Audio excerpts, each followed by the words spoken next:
Alhamdulillahirabbil alamin wassalatu wassalamu ala asyrafil anbiya'i wal mursalin wa ala alihi wa sahbihi ajma'in. Bismillahirrahmanirrahim. Assalamualaikum warahmatullahi wabarakatuh dan salam sejahtera. Nama saya Ni'matul Huda binti Fuad, nombor metrik 052215 selaku moderator kita forum pada kali ini.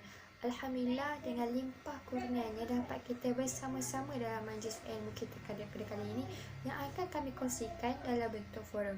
Sebelum saya memperkenalkan barisan ahli panel kita pada kali ini, kita sedia maklum bahawa dewasa ini isu penyebaran berita palsu menjadi satu kebiasaan atau adat dalam kehidupan kita. Hal ini kerana dalam kehidupan yang serba canggih ini, kita tidak lari dengan alam maya yang menjadikan dunia ini sebagai penghubung era pada waktu kini.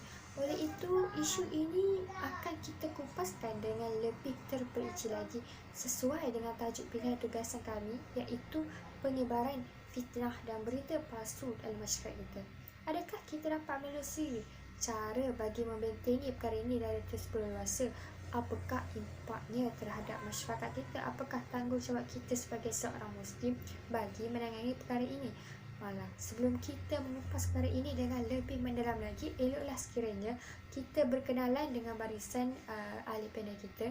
Ahli panel kita yang pertama iaitu saudari Khairunisa binti Kasti, nombor metrik 052240. Dan ahli panel kita kedua iaitu saudari Nurul Natasha binti Yunansyah, nombor metrik 052222. Dan ahli panel kita yang terakhir iaitu ahli panel kita yang ketiga iaitu saudari Dayang Aisyah binti Dato' Amir Amsah, nombor metrik 052272. Seterusnya, tanpa kita membuang masa, kita akan berikan peluang kepada ahli panel kita bagi mengupas perkara ini dengan lebih mendalam. Apakah punca pada episod pertama ini kita akan mengetahui apakah punca yang mengaruhi berlakunya penyebaran fitnah dan berita palsu ini. Saya akan teruskan dengan ahli panel kita pertama iaitu saudari Khairunisa. Silakan.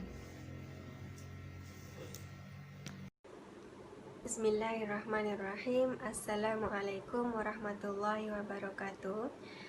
Terima kasih kepada moderator kita pada hari ini, Ni'matul Huda binti Muhammad Fuad. Saya teruskan dengan sedikit pengenalan ringkas tentang diri saya sebagai panel yang pertama. Nama diberi Khairunisa binti Kasti, nombor metrik 052240. Berbalik kepada soalan yang diajukan kepada saya berkenaan isu penyebaran maklumat palsu dalam kalangan masyarakat. Pada pandangan saya, setiap individu itu perlulah mempraktikkan dirinya sendiri dan berwaspada, kerana tidak seharusnya wujud dalam diri kita itu sifat mudah terpedaya terhadap suatu berita ataupun info yang disebarkan.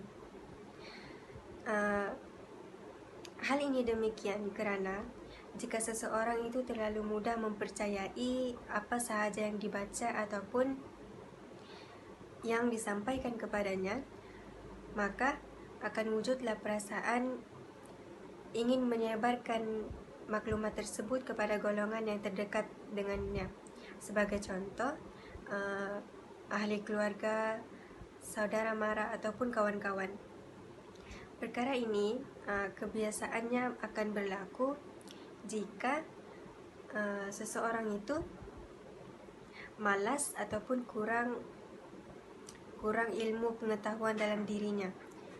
Golongan seperti ini tidak akan mengambil kisah ataupun tidak akan mempercayai tentang kebenaran ataupun kesahihan info tersebut.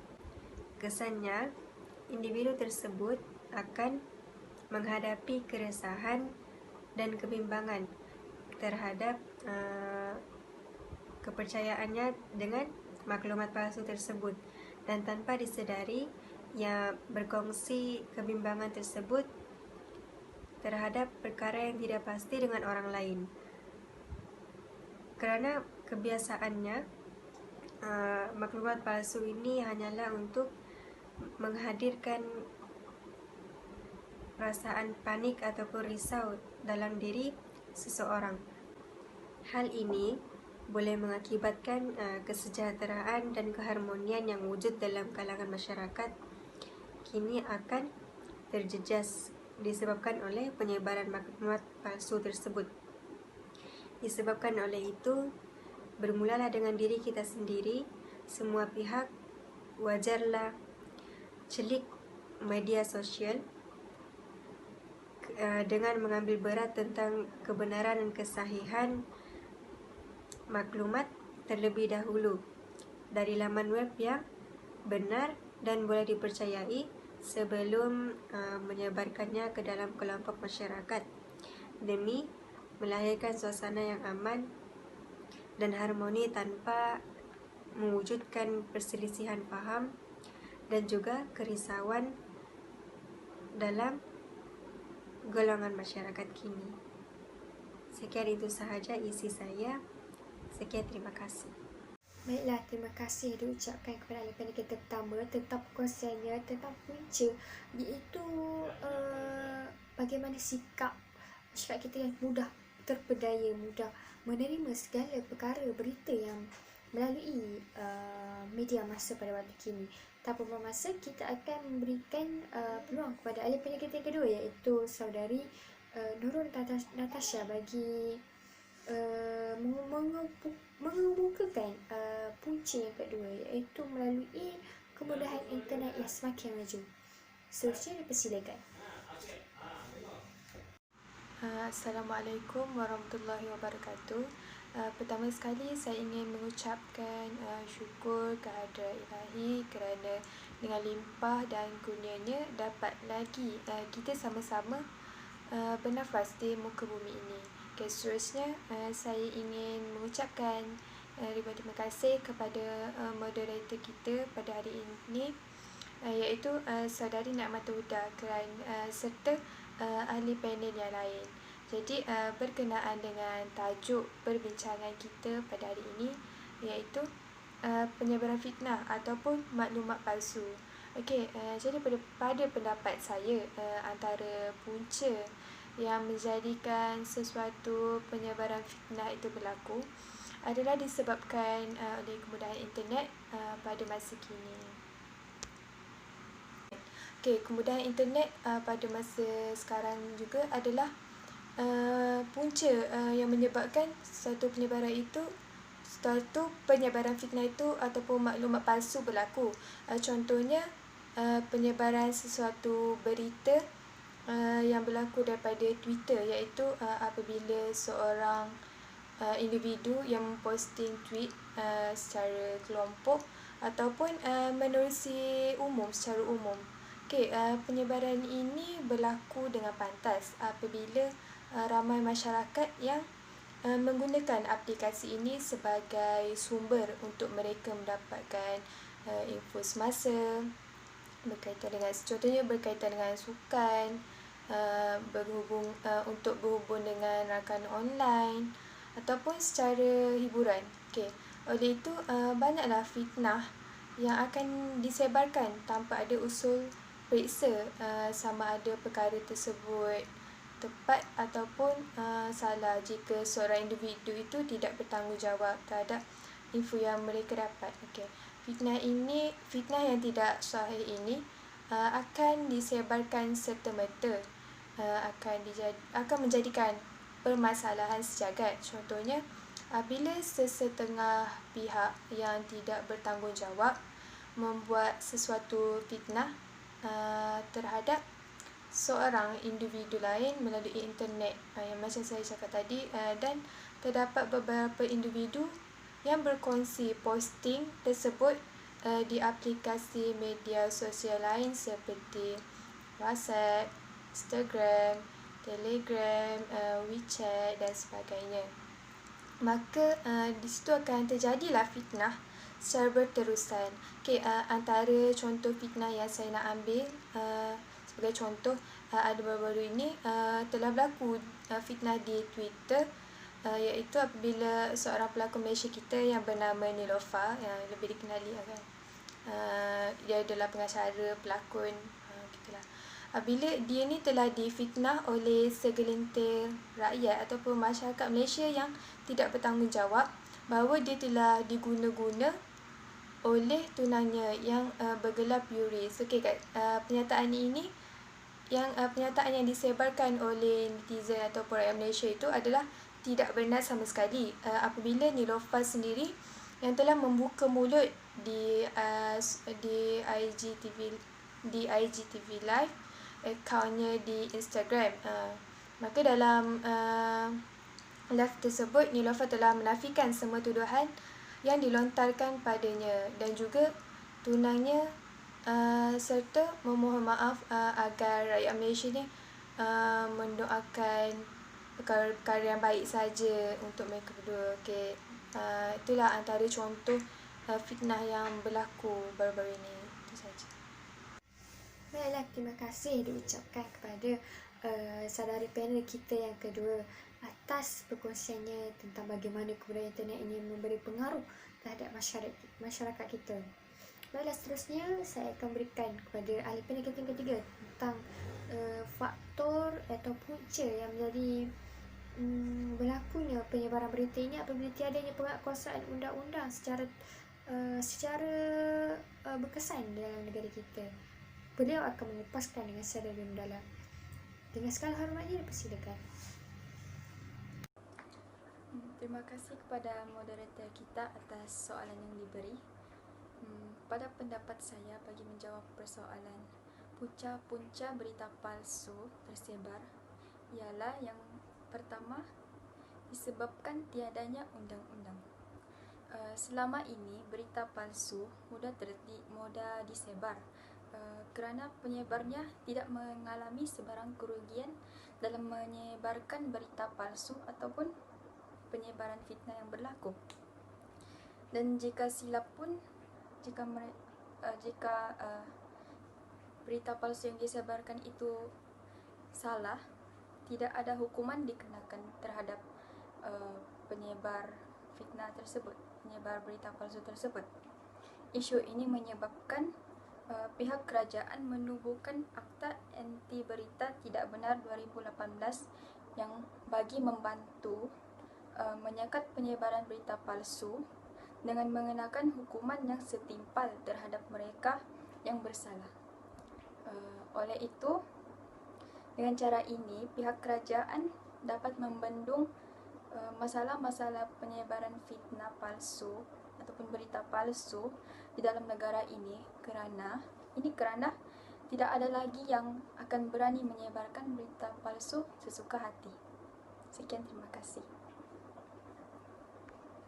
Baiklah, terima kasih diucapkan kepada ahli panel kita di atas pusingan pertama, iaitu mereka menjelaskan bagaimana punca-punca tersebut tercetusnya penyebaran fitnah secara berluas dalam masyarakat kita, atau bukan sahaja masyarakat kita terutamanya, tapi malam masyarakat dunia kita melalui akan isu ini. Seterusnya kita akan menarik kepada pusingan kita yang kedua, iaitu kesan tersebut terhadap masyarakat kita atau dalam individu tersebut atau sebuah negara tersebut. Apakah kesan terhadap mereka atau pada umat Islam kita sendiri. Tanpa membuang masa, saya akan berikan peluang kepada saudara panel kita yang pertama bagi memberi penerangan tentang kesan kita yang pertama. Dipersilakan. Terima kasih kepada moderator. Seterusnya, pada pendapat saya, antara kesan lain daripada penyebaran fitnah ataupun maklumat palsu itu berlaku termasuklah akan memecah belahkan perpaduan masyarakat hingga melahirkan golongan yang terpengaruh dengan fitnah yang disebarkan dengan golongan yang mempertahankan. Perkara ini secara tidak langsung akan menatijahkan perpecahan yang jelas sehingga merugikan umat Islam itu sendiri. Perkara tersebut dikatakan merugikan umat Islam adalah apabila penyebaran yang disebarkan itu adalah tidak benar dan hanyalah sia-sia serta akan menjatuhkan maruah diri sendiri saja, iaitu diri orang yang menyebarkan fitnah itulah. Itu saja. Terima kasih diucapkan kepada ahli panel kita yang kedua di atas perkongsian tersebut tentang bagaimana perpaduan kita berpecah belah disebabkan satu penyebaran fitnah yang berluasa. Lepas tu saya akan meneruskan kepada ahli panel kita yang ketiga, iaitu bagi menjelaskan tentang kesan terakhir dalam sebuah negara. Silakan. Terima kasih saudari moderator kita atas soalan yang diberi. Seterusnya saya akan menjawab kesan-kesan yang berlaku jika berlakunya penyebaran fitnah atau berita palsu. Kesan-kesannya ialah ia boleh mencerdaskan ekonomi negara. Terutama sekali boleh mencerdaskan wang dan sumber ekonomi negara. Ini terbukti melalui Forum Ekonomi Dunia bahawa masalah dalam penyebaran maklumat palsu merupakan antara risiko besar global dunia. Sebagai contoh, masalah yang berlaku baru-baru ini iaitu masalah kes COVID-19 yang berlaku sejak abad ini, telah banyak tersebarnya maklumat palsu yang dilakukan oleh individu yang tidak bertanggungjawab. Menurut satu penyelidik yang dijalankan oleh pakar ekonomi iaitu Profesor Roberto Cavazos daripada University of Baltimore, bahawa berita palsu telah menyebabkan kerugian kepada ekonomi global kira-kira berjumlah 78 bilion dolar setahun. Ini menjelaskan bahawa segala-galanya daripada kesihatan awam hinggalah kepada ekonomi, ia telah menjejaskan ekonomi negara. Justru setiap masyarakat perlulah sedar bahawa betapa isu penyebaran fitnah, penyebaran berita palsu ini boleh menyebabkan terjejasnya ekonomi di negara kita. Sekian, terima kasih. Baiklah, terima kasih diucapkan kepada ahli panel kita atas perkongsian yang kedua yang mereka telah menjelaskan tentang kesan bagaimana penyebaran fitnah itu berlaku dalam masyarakat kita, malah terhadap negara kita, bagaimana ia menjejaskan sebuah negara itu bila berlakunya penyebaran fitnah itu. Baiklah, seterusnya kita meneruskan kepada perkongsian kita yang ketiga, iaitu bagaimana kita sebagai seorang individu, kita sebagai seorang masyarakat bagi mengatasi isu ini lebih berluasa dalam kalangan masyarakat kita. Bagaimana kita mencegah perkara ini dari berluasa dalam kalangan masyarakat kita. Moga diberikan iktibar. Seterusnya saya menjemput ahli panel kita pertama bagi menjelaskan poin dia. Dipersilakan. Pada pendapat saya, antara cara yang paling efektif ataupun yang paling berkesan untuk mengatasi penyebaran fitnah ataupun maklumat palsu itu daripada terus berlaku dalam kalangan masyarakat kini, termasuklah kita mestilah sentiasa mengasihi orang lain sebagaimana kita mengasihi diri kita sendiri, supaya kita dapat menimbulkan rasa keinsafan untuk kita ni memelihara keaiban orang lain tanpa mengira kawan ataupun lawan. Apabila kita menginsafi diri sendiri, kita tidak akan memiliki rasa untuk mencari keaiban ataupun kesalahan orang lain, apatah lagi untuk menyebarkannya di khalayak ramai. Oleh hal yang demikian, secara tidak langsung kita akan terhindar daripada terjerumus ke dalam penyebaran fitnah.